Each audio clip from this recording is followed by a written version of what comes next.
The main concerns for young people today are that they're not really taken into consideration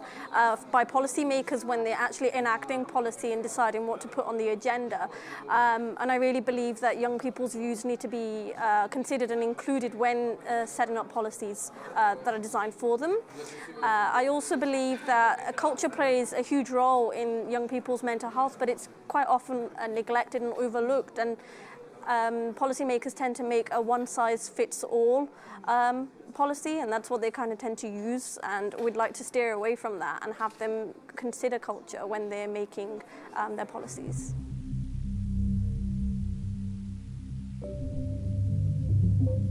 I think it's essential to have young people in Parliament when making these policies, because without young people, I don't think you'll have that perspective, that unique perspective of the people who are on the receiving end of this policy. And how will you know if it's going to work or not if you don't include them? I think it's very important to include young people in the decision-making process, and it's a great way of making sure that the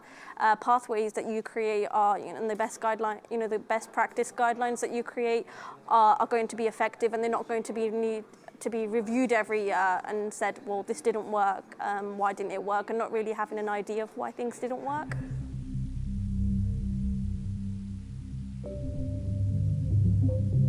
The most inspiring thing was being able to talk about the role that culture plays, and I spoke specifically about the role culture plays within children's mental health in the South Asian community, of which there's quite a sizable population in the UK.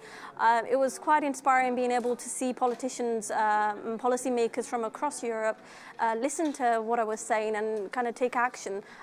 It was interesting to see that some of them hadn't really considered this and they hadn't really thought about it, because maybe there were some assumptions that, again, a one-size-fits-all approach was best. So the fact that they listened and opened their eyes a little bit made me feel confident that they were going to take those lessons back home and perhaps think about their countries in a similar context.